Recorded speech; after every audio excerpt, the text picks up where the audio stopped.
March 1. Here for it. Oh my goodness. Okay, Adam, go ahead. Sure. Well, Hubert, wait, it's been a long time since you played the Wolfpack. Yeah. I think 7 or 8 weeks maybe. Just how would you say they are different than the first team that you saw? You know, it seems like Burns is less involved and Middlebrooks and Vieira and those guys.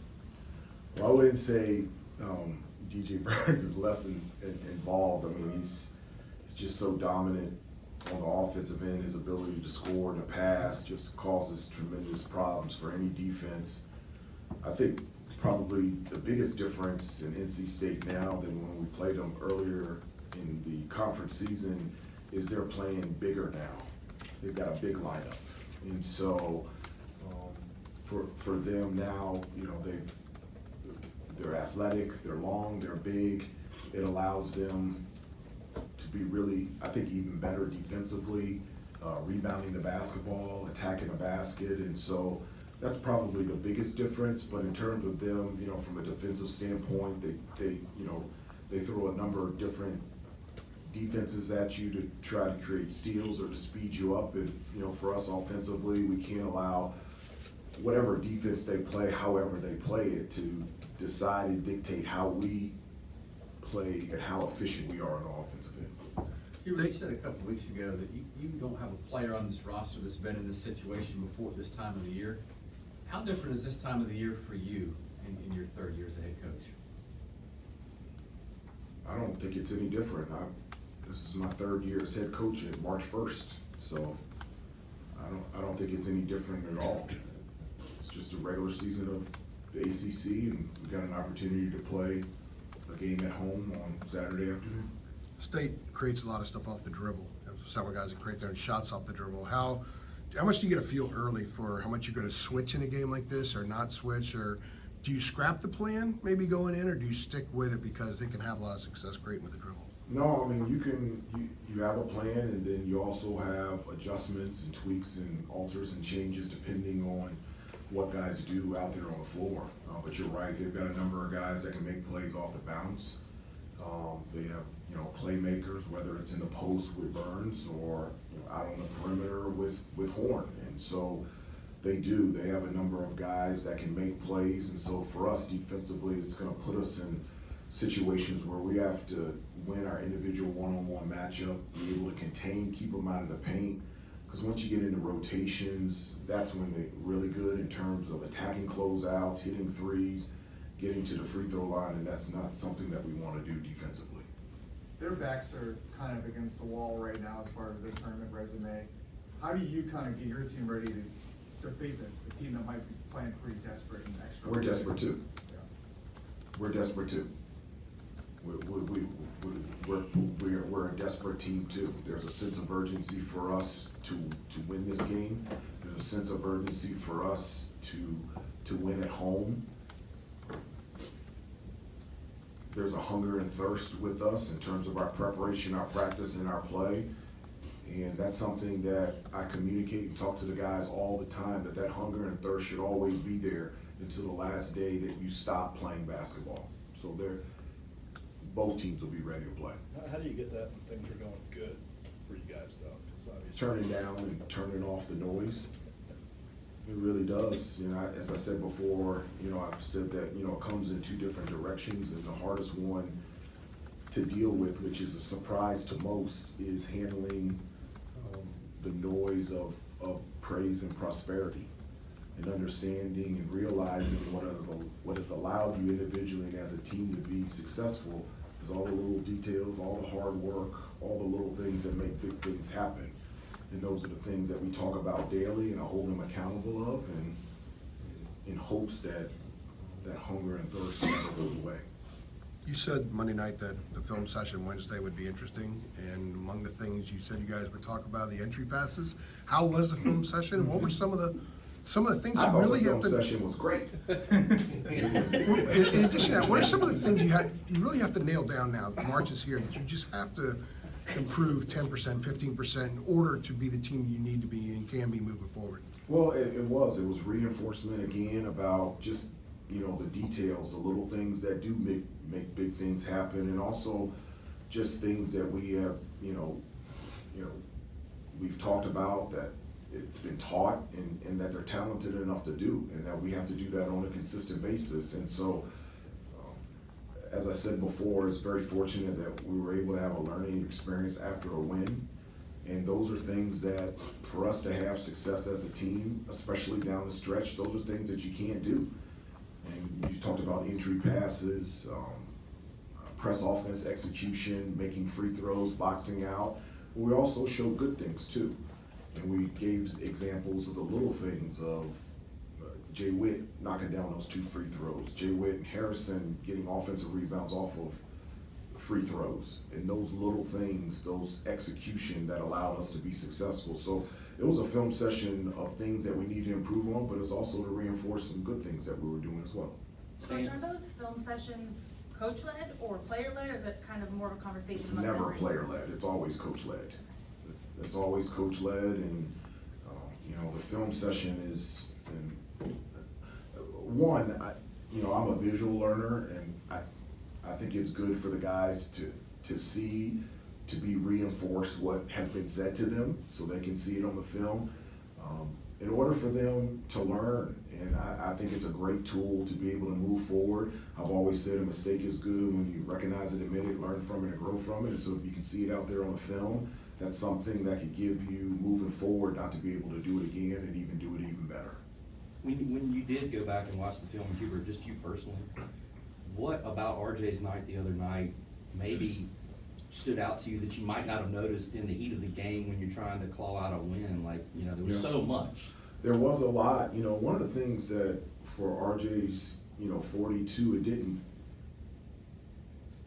it didn't feel like 42 from the standpoint of, like, his shots, they come within the offense. It's just in rhythm. It's not anything out of character. And so just in the rhythm of our offense at halftime, he had 20-something points. And I didn't realize or really recognize how hot he was until the latter part of the second half, and when he just took over at the top of the key, and his moves and those threes, being able to create separation, and the crowd going crazy. And for the second time that I've heard this season, the crowd chanting his name. I still didn't know how many points he had until towards the end. I felt like somebody said it's 41 or 42, and we needed every bit of it. But the thing for me is not the points. For me is I get to see the behind the scenes. Like, I get to see what he does before and after practice, what he does in the summertime, what he does at midnight when he comes in and gets extra shots. And to see that play out, the shots that he took and made, those are shots that he practices all the time. And to be able to have a front row seat, to be able to see him do that in a game situation on national TV, that's just really cool. Hubert, as magical as that night was for RJ, how much did you not want to see a box score like that two games in a row where you have one player scoring, that amount of points in the rest? I'm okay with that. If we win, Armando gonna go for 42 tomorrow. I have no problem with that. And if RJ wants to go for 42 again, I have no problem with that. As I said before, one of the things that's really good about our team is that it can come from many different parts. RJ can have 42, Armando can score a lot, and Cormac can get hot like he did against Virginia. Harrison had a big game against NC State the first matchup in terms of scoring and rebounding. So I think that's one of the cool things about this team, is that there's a number of guys that can have career or big nights. Hubert, just kind of speaking of that last NC State game, the last time you guys played them, Elliot Cadeau had a pretty solid, growth point. To that point, had 11 and 6. And obviously, he's been a starter most of this year. We've seen what he can do. But I guess kind of as the year has progressed, how have you noticed, the progression of his ability to kind of control the game, from the point guard spot? Well, I thought, he continues to get better. The thing that I love about him is that he's getting better at understanding, because he's so gifted, but understanding the importance of preparation and practice, and just how hard and how well he's practicing, understanding the details and stepping up defensively, how comfortable every day he's becoming. You can hear his voice more in the locker room, on the bus, in the meal room now, and that type of growth and him feeling more comfortable is really cool to see. But he did have a really good game against NC State, being able to penetrate and find guys, and I thought he also did a really nice job defensively as well. Yeah, and then I guess when a guy is, being more vocal behind the scenes, when he, seems more comfortable around his teammates, I guess kind of how have you, especially for, a freshman, like a young player like he is, how do you kind of see that just translate just on the court and like in games? Well, I do. I think, the relationship piece for this team has translated on the court, not just specifically for Elliot. I've said before from the start that for whatever reason, this group has enjoyed being together, being a team, and because of how connected they are, it has translated out there on the floor in terms of communication and playing together and celebrating your teammates' success. And so Elliot is a demonstration of that, but I would say the entire team is a demonstration of that as well. Going back to RJ and the work, that step back is on a different level for him this year than it had been previously. How much of that is the work on the step back, but also recognizing not when to take it into the lane? And he drives enough that defenders have to honor the fact he can get in the lane, but learning when the step back is going to work now, as opposed to previously maybe he might get in the lane a little too often and maybe not utilize the step back. Yeah, I mean, the step back it's real. It's, and it looks like he's driving into the lane. And you're right, just his ability to be able to get into the lane and be able to finish, floaters, get fouled, get to the free throw line. He's got a really good mid-range pull-up. And so, that ability to be able to do that makes defenses think that he's doing that. And be able to stop on a dime with either foot, either direction, and you be able to have the balance to be able to go straight up and straight down on the shot from three is elite. There's very few guys that can do that, and he's one of them in the country. And he can do it at a very high level, and it's something that I've seen him do since high school. His ability to be able to create shots off the dribble and be able to score coming off of screens is something that makes him a gifted scorer. Time for three or four more before we get RJ. Kind of follow up on that. Go for it. So how much is making that move a recognition thing? Recognizing, okay, this is when I can get in the lane as opposed to this is when I can get him to move and I can step back and get an open look for myself. I think it's both. I think it's understanding the moment, who's guarding him, and this is an opportunity to be able to use that. And I also think that that's one of his favorite and go-to moves, being able to step back either way from that direction. And so either direction. So I think it's a combination of both, having an awareness of who's guarding him, how he's been played, and also just having the ability to be able to make that shot on a consistent basis. Yeah. I wanted to ask you an NIL question. You were at an unusual period. You took over as NIL became the rule of the land, and your assistant time had been something very different. Kind of what do you, when you're now 3 years in, is there a certain impact you point to most that NIL has had on the sport? The money that is available and those types of things to players, the way that recruiting works, anything that stands out in particular to you? No, I mean, it's just very different than when I was in school.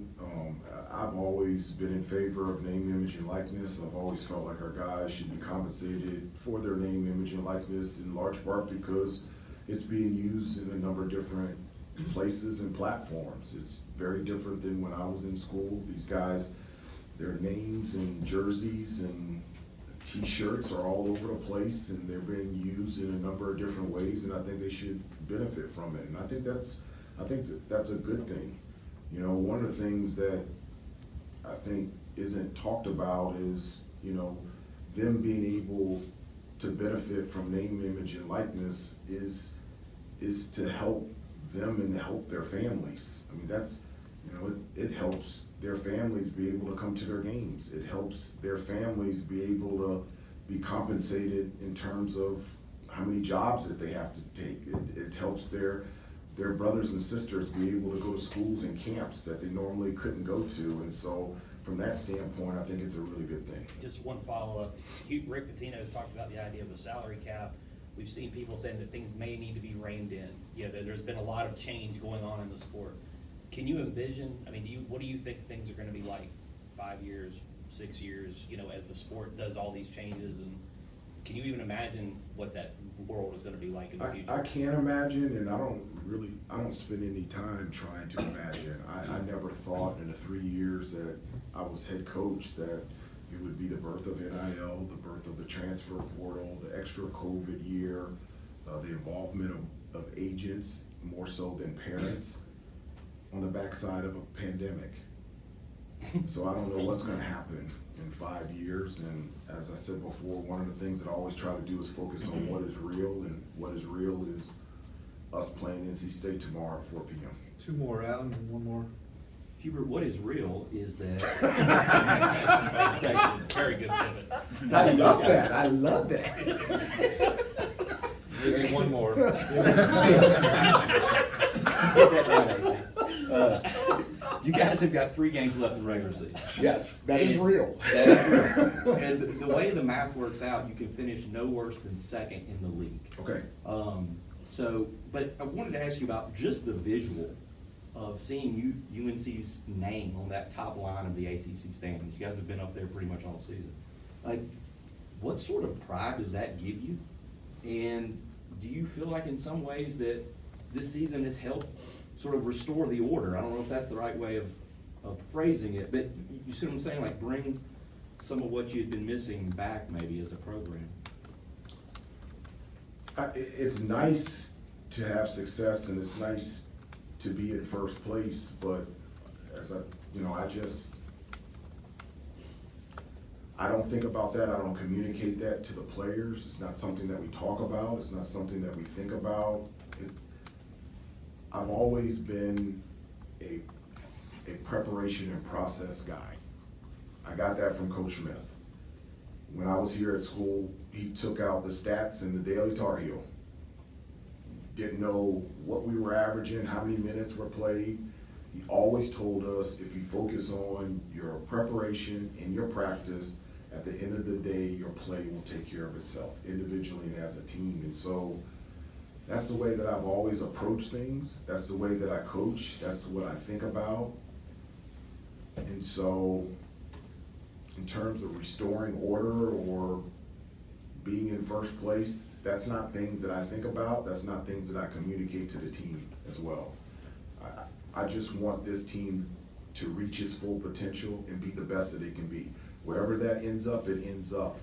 But I want our team to max out on the potential of how good we can be. That's one game. Hubert, when you think back to 3 years ago and RJ only started 10 of the 29 games and the level he's playing at now, did you kind of see him making that jump over like the next 3 years, or it doesn't come as a little bit of a surprise, or no? No, it doesn't come to a surprise at all. And it doesn't come to a surprise. What RJ is doing, not necessarily in terms of the numbers, but this is the way college basketball used to be, growth. Every year, I don't even know my stats, but I think I got better each year, and that was college basketball. Like, every year you got better, every year you got stronger, every year you got more comfortable, every year you got more confident as a leader, and it was just continued growth on the court, off the court, and in the classroom. So from that standpoint, no, it's not a surprise. It's not a surprise because I knew what type of player and person he is, but I am thankful that I feel like this year is the first year that he is truly being celebrated for the type of player he is and has become. And that's something that puts a smile on my face. Thank you, Coach. Thank you.